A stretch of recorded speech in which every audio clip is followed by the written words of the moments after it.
Hey, how's it going? Back in for another update, and I figured today I might as well do a little review on some of the things that came out of the PSA meeting last Thursday in terms of what I've done today for progressing towards the goal. There've been a few little bits I've been working on, kind of another project, like a mastermind project, which is something I've done before and want to do again. So that's been a bit of a focus of my attention, and also the seminar, which is only a few days away now, so I really kind of need to tomorrow I've got a good chunk of time dedicated to working on that. So that's kind of what I've been doing today for actions to progress me towards the goal. But as I said in a couple of my previous messages, videos, I want to kind of, I guess, get down and log some of the things that came out from that PSA meeting last Thursday. So there were two main speakers. One of them was talked about mistakes that she had made in her professional speaking career. Took a couple of bits away from that. More to do with her style. I thought her style was kind of quite relaxed. It wasn't a keynote, but her style I thought was good. But in terms of the actual mistakes, I felt that they were a bit too specific to really resonate with me. And but you know, an enjoyable 45-minute presentation, 20-minute presentation nevertheless. The other presentation was really interesting. It was all about networking, but it kind of went beyond that. The chap was, I think he runs a BNI chapter, and it wasn't a big promotion for BNI at all. But what he did do was he encouraged us to get very specific with who it is we want an introduction to. Now, this is partly my challenge, and I've talked about this before. Like, I don't know. First of all, I don't know who my ideal companies are. Problem number one.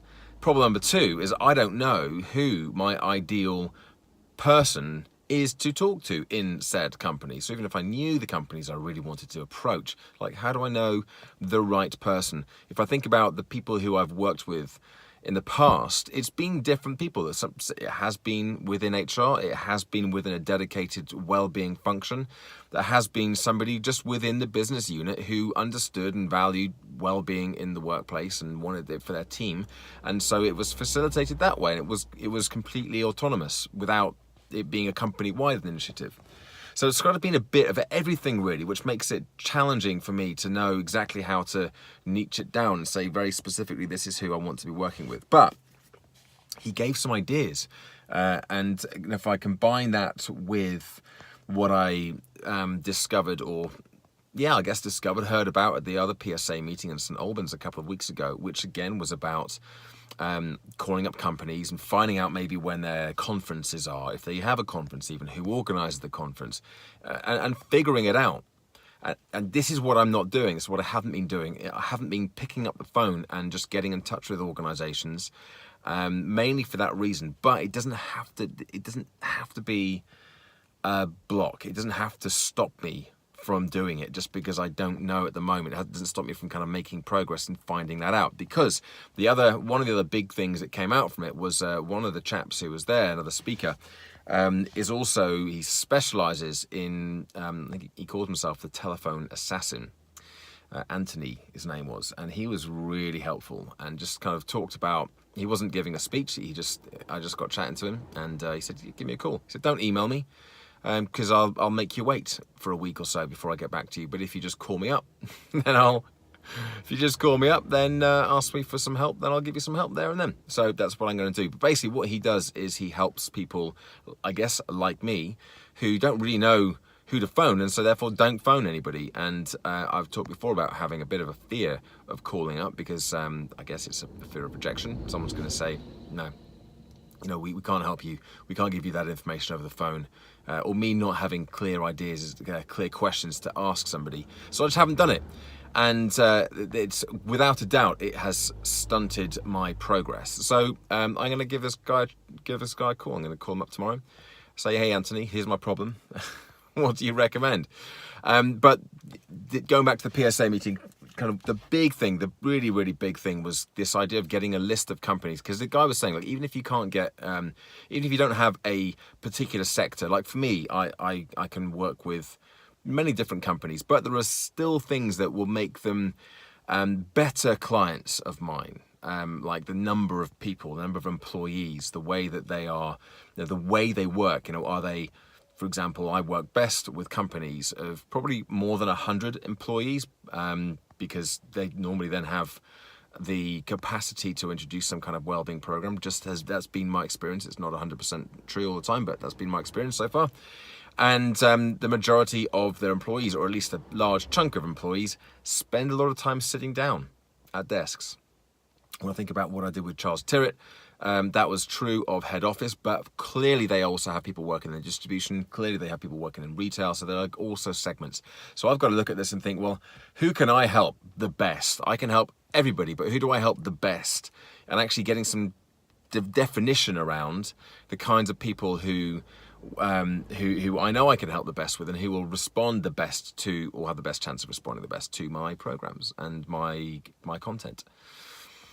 So really useful. And one of the things that I'd written down was to do is to spend some time just getting a little bit more specific with the companies that I want to go after. Not to make it an exclusive list. So if you're not on that list, then I'm not interested. But at least to have a bit of a target. Going back to what the networking presenter talked about, Charlie, what he talked about was, you need to have something to aim for, right? You need to know, if somebody says, I work at such and such a company, you need to be able to say, right, great. Well, I'm looking at finding out who the HR director is, or who the well-being facilitator is in that company. Do you happen to know who it is? Because if you don't have an idea of the companies, you don't have an idea of who you're trying to get in touch with, then you can't go any further. And that's where I am at the moment, just kind of going round and round circles.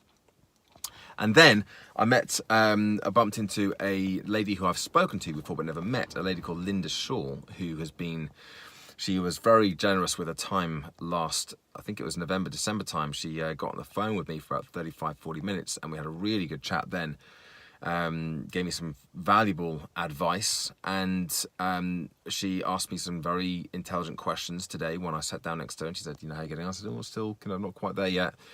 And she gave me some really good advice. One piece of advice she gave me, which is something actually Jerry Duffy also said, was you have to make it very easy for people to want to rebook you. And although I don't know if that situation has been a block to me yet, because I haven't been in a situation perhaps where that's been the case, or maybe it has with some of the Dell stuff, maybe even some of the Milton Park stuff. Maybe I could have had a greater impact there, and then I would have had more people saying, yeah, George, we want to work with you as well. Who knows? But anyway, she gave me a couple of ideas, specific ideas again, with things that I could do just to bring a little bit more punch to the messages. And she asked me about how much emotion I use. And I said, well, I use a bit of emotion. I kind of, do this and I do that. And she said, no, you're not using enough emotion. So I know how to use it. I know how to do it. And she gave me a couple of examples, and they make complete sense. So, and she gave me some examples of what she does as well, which is awesome. So I've got some more ideas there, and I've got this seminar on Thursday. So some opportunities to try these ideas out, which is what I intend to do. So yeah, going back to the last Thursday PSA meeting, very, very worthwhile. Definitely going to join up for the next meeting, which is in October. I think you're only supposed to come to 1 or 2 meetings as a guest. I've been to 3 or maybe even 4 now.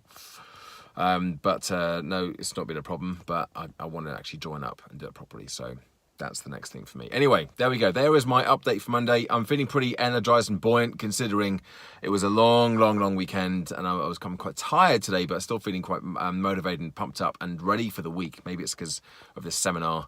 I'm really excited about delivering that and sharing the content with a group of people. So there we go. There's the update. Back again tomorrow. Don't forget, like the video. Leave a comment if you have anything to say, anything to add to that, or questions you might have, and I will be back again with more tomorrow. Bye for now.